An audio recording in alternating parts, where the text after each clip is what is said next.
This is the Hiking Through Life podcast. We've all been gifted a journey called life. Let's see where the journey leads us today.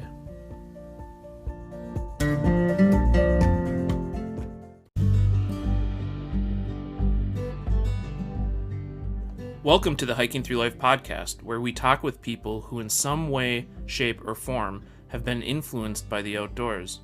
I'm Andy, the producer of this podcast, and my lovely wife Sarah will be your host. Together, we make up Hiking Through Life.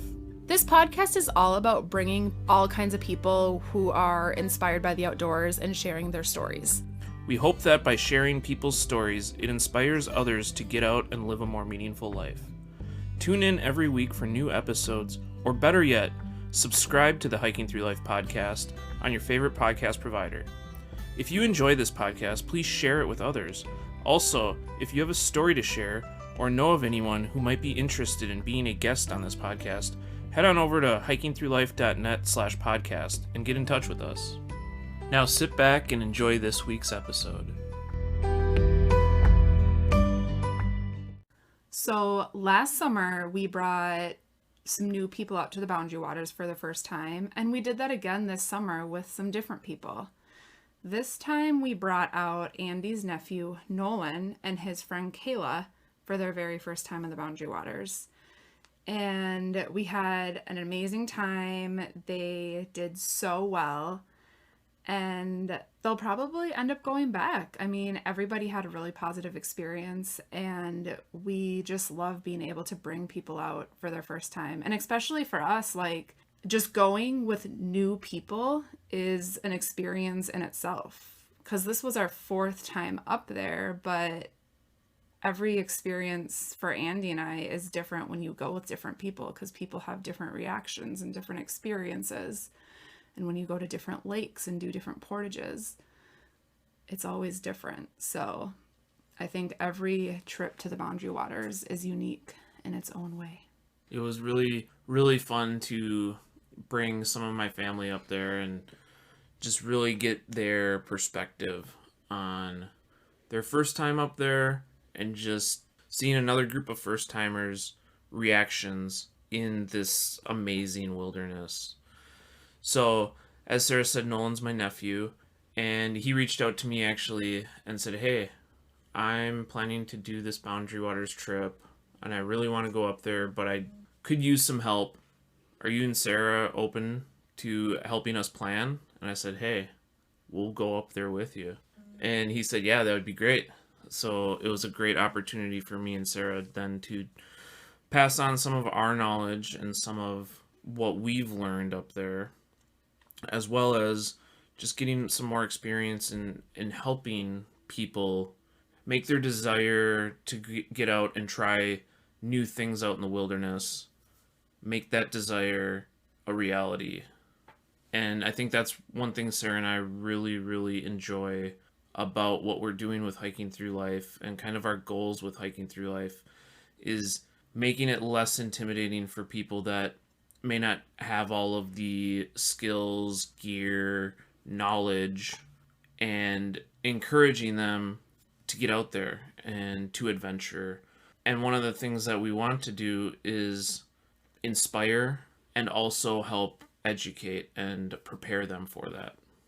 Definitely. It's just kind of giving people that bridge to show that you can go out and do this, but a lot of people are just a little intimidated to do it themselves. I mean, I know I was intimidated to go out in the wilderness by myself for the first time on a backpacking trip, and that's why I went with a group through REI.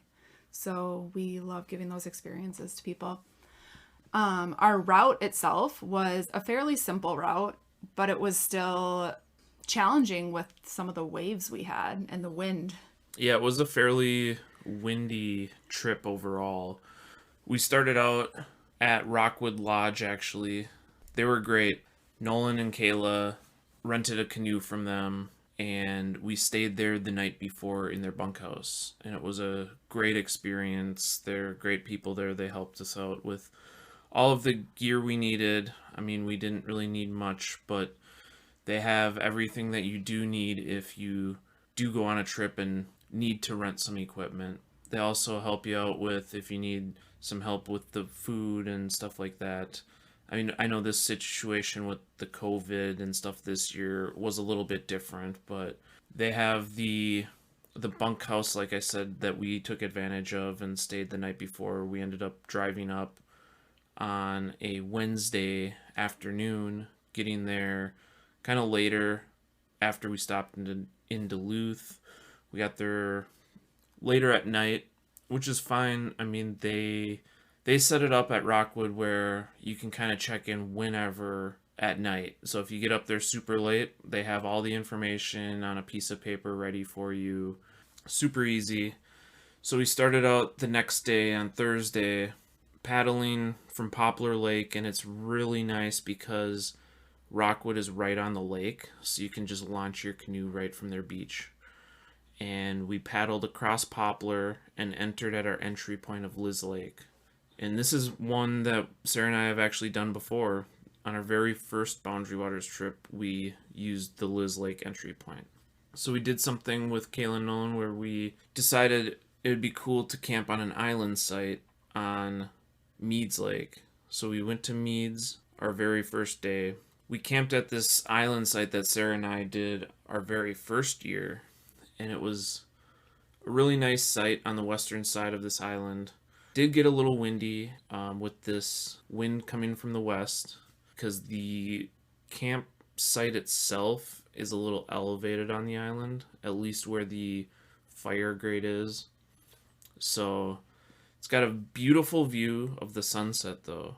Beautiful view. The waves on Meads were a little rough. Yeah, they were rough. It brought back memories of one of our other trips where you're just paddling and you feel like you're not really making much progress because you feel like the waves just keep pushing you back and the wind keeps pushing you back. But you truly are making progress. But when you're in that moment, it feels like one of the worst things ever. But those are the moments that you look back on and you're like, oh my gosh, I survived that. That was incredible. I want more of that. Yeah, so it was kind of a little bit of a throwing the first timers into their, a little bit rougher of an experience than we probably hoped for. But I mean, luckily both of them had canoed before and had a little bit of paddling experience. So we decided that, we weren't going to go fishing because it was getting windier as the afternoon and evening went on. So we kind of just sat around camp a lot and got some firewood and just enjoyed the scenery around us. Yeah, and we got to camp really early that first day. I mean, I think we were at camp and set up by 12:30. Yeah, so. it was earlier, but as we mentioned, the waves were pretty rough, so we didn't really want to spend a whole lot more time on the water. No, we were tired, and I think that we all just kind of like chilled the rest of the day, and it was exactly what we needed. Yeah, and originally we were going to just kind of base camp there the whole 3 days that we were up there, or 4 days actually, and we decided, we would get to the first night's camp and then really kind of decide if we wanted to do more. There was this shorter loop that I had kind of mapped out for us, and I said, you know what, if we are up for it, we can do this little loop. We'd be changing campsites every night, which is a fun experience, especially for people that haven't experienced the Boundary Waters before. You get to see a little bit more, and you get a little bit more of that adventurous type of Boundary Waters experience instead of a base camp and then, exploring from there. But we decided to maybe do the base camp because Sarah is pregnant this year and we just didn't want to go too far in and do too much. We didn't know, Sarah, you didn't know how exactly you were going to be feeling out there. Yeah, I was definitely hesitant about my body and where it would be at with portaging and being pregnant. And not to mention just bringing first timers out, you never know how they're going to react to their first time. But I know even me, an experienced person, we were definitely cautious of that.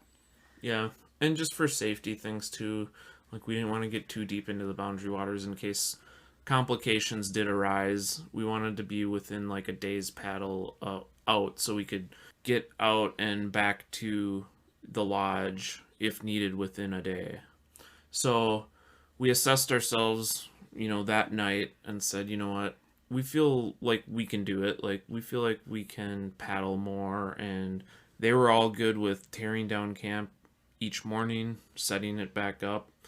So it was great. We got to do this little loop, and the loop took us the next day from Meads, and we portaged a couple portages and eventually got to Pillsbury Lake, and we camped on Pillsbury Lake.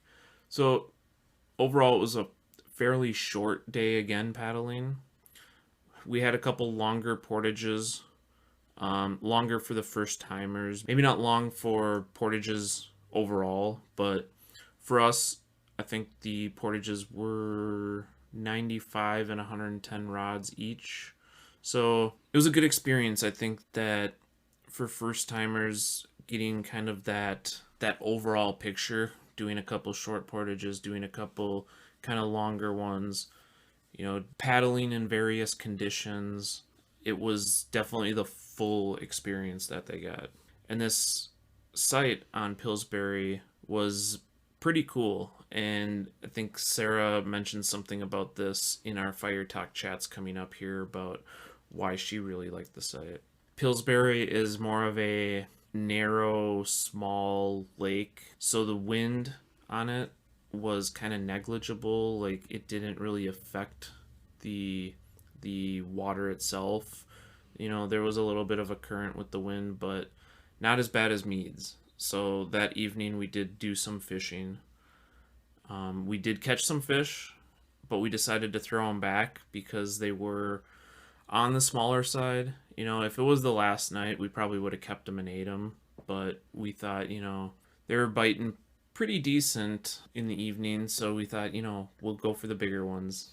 It didn't happen though. All of a sudden they just stopped biting.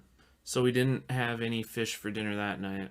We had some fun time at the fire that night, and then we proceeded on the next day to Horseshoe Lake, and we were trying to find a site on Horseshoe Lake. Everything that we wanted was full. We didn't want to paddle further south towards the other arm of Horseshoe, where there were some more campsites, because that was the opposite direction that we needed to go the next day to get out of the boundary waters. So we decided to do this really short 20, if that, rod portage to Caribou. And we knew there was a bunch of campsites on Caribou, and one of them had to be open, so we ended up camping on Caribou that night. It was a nice site, pretty open on the north side of Caribou Lake. It was a pretty calm evening relative to the previous nights on the trip. So we did do some fishing again. We didn't catch anything though. We got skunked that night. Yeah, but we still had a really nice night overall. Chilly night, but good stargazing. Yeah. And some good moose sightings too, or what we thought were moose. Yeah, in our minds, we just really wanted to see one. So I kept just seeing mirages of moose that were like a tree trunk or a rock. Or shadows. And then we would paddle closer and realized it wasn't moving at all. And we even had binoculars too. And even with the binoculars from further out, we were like, I think that might be a moose. And I think it was, yeah, like you said, we just wanted to see one so bad that our mind was constructing these moose that just weren't there. Yeah, you just make it the truth in your mind. Like in anything in life, when you want something really bad, you might just trick yourself into believing it. So, yeah, unfortunately, we did not see any moose that trip. We saw some prints and signs of moose on the portages. Yeah, on almost every portage we were seeing signs of moose, so I was so confident it was going to happen. Unfortunately, no, though. But that last night, it did rain pretty good, so when we woke up, there were puddles everywhere in the campsite, and all of our stuff was wet, and actually that last day, even on the paddle out, it rained. pretty significantly, and it was very cold. So by the time that we got back to Rockwood, which was about 3 lakes away from where we were staying that night, we were freezing and ready to get out of our wet clothes, get into dry clothes, and get on the way home. Yeah, and that's part of the experience too, we told the first timers. And again, as like awful as those experiences can be, you look back and you're like, yeah, I survived that. That was great. And the second we got back to Rockwood, we were able to grab our clean clothes from the car. That's another great tip. Always have clean, dry clothes in your car for the end of a Boundary Waters trip. So we were all able to change and be dry and drive to our warm meal in Lutsen. Yeah, with all the COVID stuff, everything up there was takeout. So, and there were still some restaurants and food places that were closed. So we were really hungry, but we couldn't necessarily find anything that was open that we wanted near Grand Marais or on the Gunflint Trail. So we ended up driving to Lutsen and getting some takeout there. And it was really good. It was really satisfying to get a burger and some fries after being in the Boundary Waters for 4 days. Yeah, and freezing that morning. I mean, Andy's hands were just, he couldn't even feel his hands because the gloves were soaking wet. It was pretty brutal. I mean, downpouring, about 40 degrees, winds whipping, even on Poplar Lake, which is a fairly sizable lake compared to the ones that we were paddling on. It was pretty windy, and there was this open stretch where the wind was making some pretty significant waves again, and we had to kind of be on point with our paddling so we didn't capsize the canoe with the waves. Yeah, and there was a family paddling back right in front of us, and they were even debating tying their canoes together because it was a mom and dad and 2 kids. So that was a little intimidating to see a family paddling across, but everyone got back safely. Yeah. So be prepared for any and all weather up there, I think, is what this comes down to too. And that's what we tell anyone that we do take up there. You know, bring a set of warmer clothes, even though it's the summer. You know, the nights can get pretty chilly up there. Bring a set of rain gear, because it will get wet up there at some point. And bring a set of dry clothes too for camp. So with that said, we'll get into the Fire Talk chats that Sarah hosted. And this is our little chat session that we do with the people that we do bring on camping trips, and just to get their reaction and just to see how they feel about it, a little bit of what they learned and all of that. It's a good reflection period of our trip. So enjoy the chat and take notes for your next trip.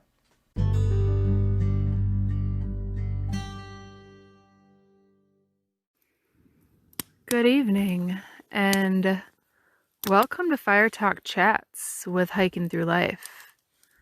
Tonight, we're hanging out on Caribou Lake in the Boundary Waters, and it's a pretty sweet night because there's really good stars. It's night 3 of 3 of our Boundary Waters trip, and we brought 2 first-timers into the Boundary Waters, and it's been a really successful trip. I think that the most unsuccessful part is the fact that we did not catch any fish, unfortunately. But, well, we did catch some, but it was catch and release. They were not fillet worthy, or so they thought. So, we're here to share some most memorable moment of the trip and biggest lesson learned. And I will start by saying my biggest lesson learned on this trip starts at home. I need to check my sandals before I leave for Boundary Waters trips, because I am stuck wearing my sandals that ripped last year on a portage. And I remember when they ripped, but I totally forgot to check them when we were packing. We just threw them in the car, and then I had to portage in ripped sandals. But we got to sew sandals, so Andy fixed one of them. I fixed another, so we can DIY things out here in the wilderness, no problem. So that's my lesson. Check your footwear, because portaging in broken sandals sucks. Most memorable moment, last night we were on, oh boy, what lake were we on last night, my friends? Pillsbury Lake. And there was camp furniture. So cool. We got to sit around a table like civilized people. We got to put plates out and silverware out. I have a picture. And yeah, you can be super civilized out here in the wilderness. Super memorable. It was like a rock. Large, flat rock. That was the table. Then we all sat in our cute little canoe chairs around the table. And it was just amazing. And now we're going to let a first timer, Nolan, share, or Kayla can go first, whoever would like. Oh. All right. I got the microphone. I got the stand. This is Nolan. And Sarah is correct. This is my first time. Question number 1. Lesson learned. We were kind of talking about it last night, but lesson learned, let me come back to that one. Still learning. But most memorable part of the weekend so far, definitely last night on Pillsbury Lake. At night, we were able to see a clear full moon and Mars, all within the same view from our beautiful campsite, which did have furniture, did have table, but yeah, just being able to see the moon, I feel like I've never seen it like that. It was a perfect setting. We tried to get some pictures, and it didn't really capture what it looked like, but it's something that I will never forget, so I feel like I don't need a picture of it because it stuck out that much to me. Back to the lesson learned. I feel like lesson learned could be pretty general, but yeah, we did talk about it last night, but like just how simple life could be. So like going to the Boundary Waters is like probably the most bare minimal I've lived since I was born. I don't know. Does that make sense? Yeah, totally. But yeah, it's you have to bring everything that you have to carry everything that you have, so you're not gonna carry in any TVs, you're not gonna carry in a bunch of other stuff, you just carry what you need, which boils down to like food, water, and shelter. So you walk into a campsite and there's nothing there, and then a couple hours later you have everything set up that you need, and you can thrive there for however long you want to until you run out of food. But yeah, just the simplicity of life. It's a general lesson learned. It's not like a situational lesson learned, if that makes sense. Yeah. It's not like a torn sandal, but luckily I haven't had any catastrophes, but it's more of just like a kind of like a wake up call. And yeah. Wait, talk about the slippers. You learned that you want camp slippers. Oh, yep. Actually, so that was a nice, cool, warm lesson learned. This next one's a very specific situational one, but I spent time buying these nice strap-in sandals, and they're comfy. They work great on portages. But then you get back to camp, and they're soaked, and they don't dry for hours. And I didn't bring anything else. My lesson learned, folks, is I will be coming back to the Boundary Waters, and when I do, I will have a pair of camp slippers. Mandatory. It is on the necessities list. Not a want, not a need. Well, need. Necessity. So, lesson learned. Life, simplicity of life, but also camp slippers are a must. And that's pretty much it. Best thing you ate? Best thing I ate.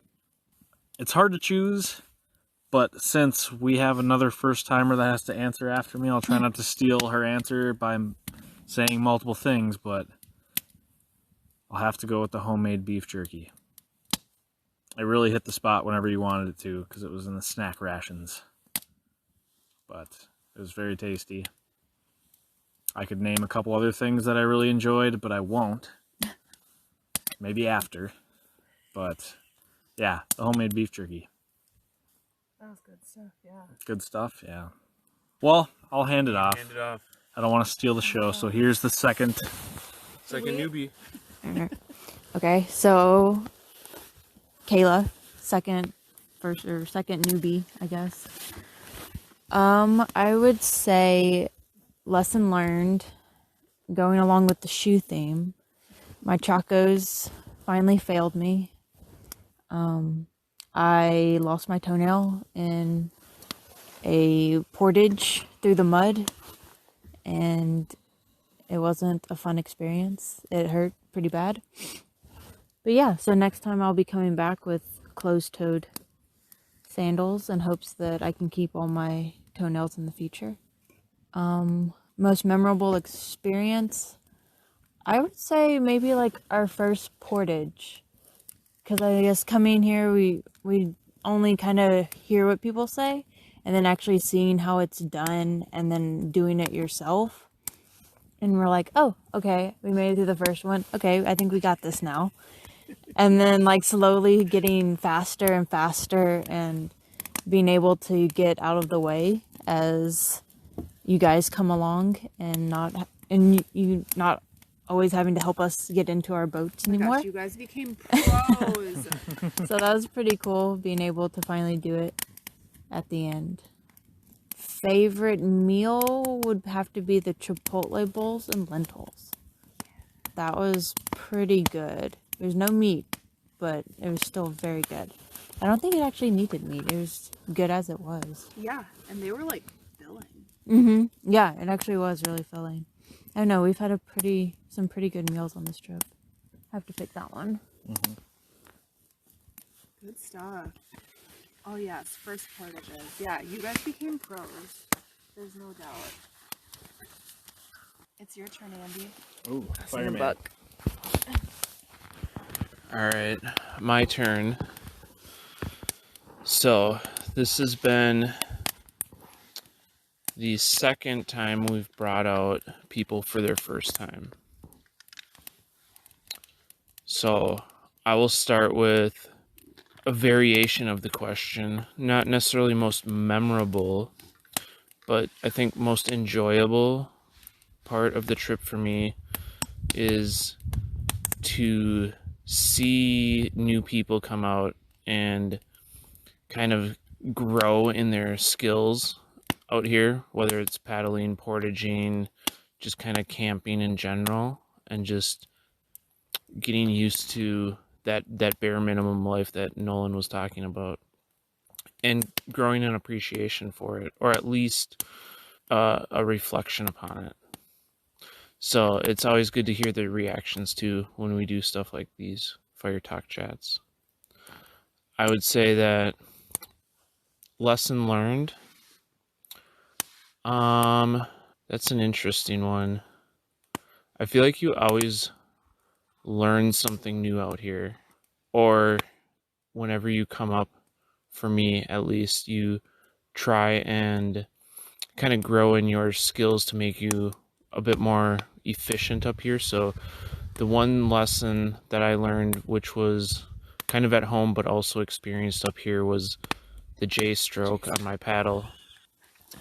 I knew you were gonna say the J stroke. It's made our paddling a bit more efficient because it keeps the boat straighter. It was quite aggressive. I was trying to get it down still, and then as I got it down, I kind of concentrated a little bit too much on the stroke and not where we were going. So sometimes I overcorrected with the J stroke. But it helped a lot too. As I was fishing, Sarah always kind of keeps us going as the motor in front, and then I can kind of paddle in the back and keep us in a straight line or going on course. So with the J stroke or even ruddering a bit, I was able to keep my paddle on one side and my pole on the other and not get each of them in the way of each other. So I think that was a good lesson learned. Back to most memorable. I don't know, I'd say right now with the stars, it's pretty good out.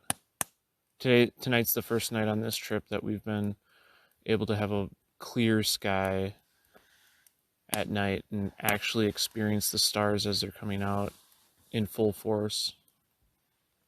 Yeah, and this new app that we're using shows us all of the constellations and planets. Yeah, it's kind of neat. It's called the Star Tracker app. But yeah, favorite meal? Is that another question? That's a question. Or favorite food? That's a question from Munchie Mama. Yeah.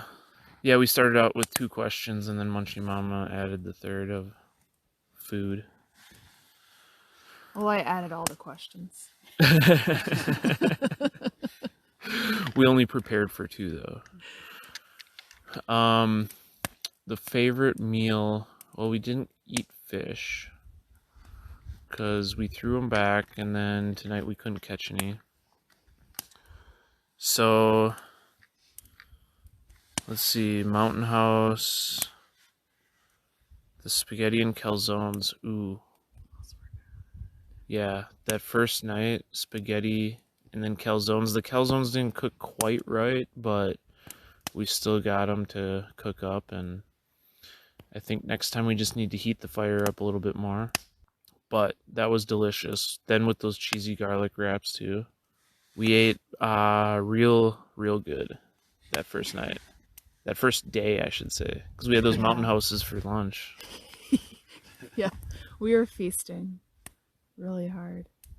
Really hard. I think my favorite meal, yeah, everything was good, but actually what we just ate was pretty basic, just ramen and dehydrated vegetables. And it was really satisfying after the mountain house that we snacked on. We almost didn't need to eat the mountain house, but then we did because nobody caught fish for us to eat. So it's a good thing we had those as backup from Nolan. But the ramen was good. It's a very chilly night, so eating ramen just kind of warms you up. That was tasty. Yeah. Tasty. Now we are left with minimal food. Snack rations are gone, pretty much. That's another thing Sarah did. She rationed each of us a bag of snack rations for the whole trip. So that included our lunches, basically. And we did pretty good. Nobody overate. We got close. Yeah. It was a good amount. Probably more than we typically have. But none of us starved. We're still alive.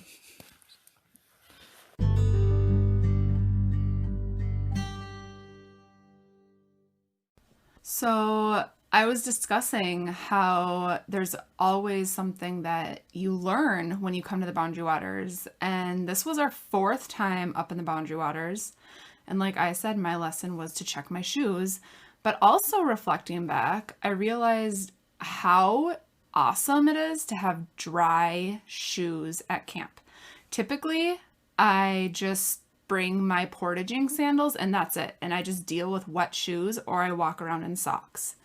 But after trying these slippers that Nolan raved about too in the Fire Talk chats, realizing like you can have dry feet in the Boundary Waters at camp, it was really luxurious. And this was the first summer that I've actually experienced that, because in my mind, I just have like this backpacker's mind, I think, and I'm like, let's have the most minimal weight we can when we're portaging. But really, it's important to note that portages can be really short and you don't have to always go for minimal weight. Especially on this trip, our portages were pretty quick. So, Well, I think too that the incentive to have dry feet could have been due to the colder weather that we had this trip versus previous years. I felt like the nights and evenings were pretty cold on this trip. I mean, the nights got down to like 40 degrees, so it was pretty chilly some mornings when we woke up. And I think having those dry shoes or dry footwear instead of just putting on a pair of wool socks and putting your wet sandals back on like you used to do. yeah, it definitely was the coldest. We were in all of our layers during our Fire Talk chats on that last night. I think I had 3 shirts on, leggings, and my pants. So, and hat and mittens. Yeah, the days though were pretty warm, so that was nice. I mean, we were in long sleeves a couple days, but the sun was out and all of that, except for our trip back, which we mentioned earlier. It rained and was windy and all of that. But thinking back to what was said at the Fire Talk chats, I really enjoyed how Nolan said his kind of lesson learned was how simple life can be and how simple life out there is. You know, you're just bringing the essentials of what you need on a trip like the Boundary Waters or sometimes what we're used to in backpacking. It's really neat, and I really love hearing from people their own discovery of what that is and kind of that shift in their personal thinking of like, man, life is a lot simpler. I don't really kind of need all of that stuff that I left behind when I did come into the wilderness here. And like going with people's thinking, like I loved how Kayla said her first portage was the most memorable, because that got me thinking back to our very first portage 3 years ago.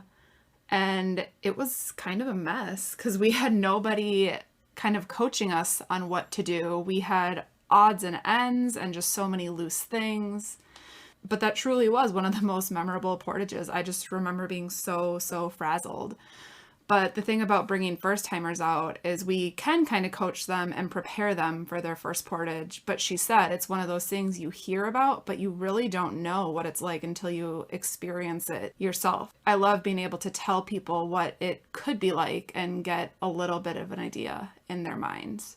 Yeah, there's a lot to be said about the experience versus just watching or reading, you know, other people's accounts of it or instructions on like how to, you know, carry a canoe overhead or how to paddle a canoe and work together as a team. So like that's really kind of invigorating for us when we do take new people out, is just to watch them grow, you know, as a team, as individuals, and that discovery of new skills, that discovery of that whole mindset of the basics and kind of switching back towards that. I really love seeing that in the people that we do bring out for their first times. So yeah, I'm really looking forward to bringing more family, friends, and even others out for their very first times. And hopefully they find as much enjoyment as Kayla and Nolan did on their first time. And if you are going out for your first time, seriously, canoe ties are a lifesaver. Those are gear ties. Those are something a random person gave to us on our very first portage 3 years ago after he saw us struggling through our first portage. And we share those with all of our first timers because they're such a lifesaver. Yeah, you can use those to either, what we do is attach our paddles to the canoe so that we can portage without having that extra hand needed to carry the paddles. But you can do all sorts of other things with them too. You can attach gear to your pack on the outside of your pack. You can, attach your life vest off the back of your pack or something like that. So there's so many different uses for them. They're basically just huge twist ties that are very durable, and they're very useful as well. Yeah, and definitely something that we did not even cross our minds before that amazing person shared his with us.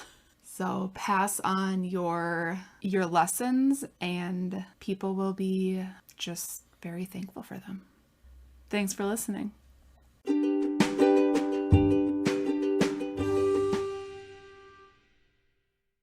We love sharing these stories with you through the Hiking Through Life podcast, and we're so grateful that you listen to this podcast. If you'd like to support the Hiking Through Life podcast further, we have these amazing new t-shirts and water bottles. The t-shirts come in 4 colors, and the water bottles are perfect for trails, adventuring, or daily use. Consider checking them out at hikingthroughlife.net/shop. Use the code PODCAST and receive 10% off your first order.